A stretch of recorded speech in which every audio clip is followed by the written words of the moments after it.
আসসালামু আলাইকুম। আজকে রান্না করব মোরগ পোলাও। প্রথমেই লেবুর রস দিয়ে কিছুক্ষণের জন্য রেখে দিলাম। তারপর বেরেস্তার জন্য কিছু পেঁয়াজ ভেজে নিলাম। চিকেনটা ভালো করে ধুয়ে পরিমাণ মতন টক দই লবণ দিয়ে মেখে নিলাম। পরিমাণ মতন তেল দিয়ে দারচিনি এলাচ তেজপাতা দিয়ে দিলাম। তারপর দিয়ে দিলাম 1 চামচ রসুন বাটা, 1 চামচ আদা বাটা। ভালো করে নাড়াচাড়া করে চিকেনটা দিয়ে দিলাম। চিকেনটা 5 মিনিট ভেজে নেব। তারপর দিয়ে দিলাম স্পেশাল মশলা। তারপর দিয়ে দিলাম কাঁচামরিচ বাটা। তারপর দিয়ে দিলাম পরিমাণ মতন চিনি আর লবণ। তারপর বেরেস্তা দিয়ে দিলাম।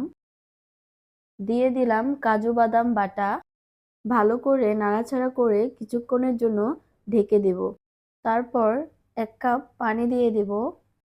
দিয়ে দেব গুঁড়া দুধ। দিয়ে দিলাম 2 চামচ ঘি। ভালো করে কষিয়ে নামিয়ে নেব। পোলাওর জন্য দিয়ে দিলাম এলাচ, দারচিনি, তেজপাতা। দিয়ে দিলাম পরিমাণ মতো আদা রসুন বাটা। দিয়ে দিলাম পোলাওয়ের চাল।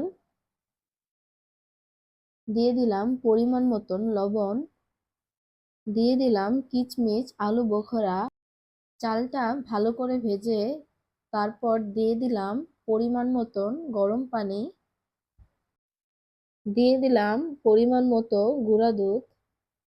হালকা নাড়াচাড়া করে কিছুক্ষণের জন্য হাই হিটে ঢেকে দেব। তারপর অর্ধেক পোলাও আলাদা করে নেব। তারপর চিকেনগুলো দিয়ে দেব।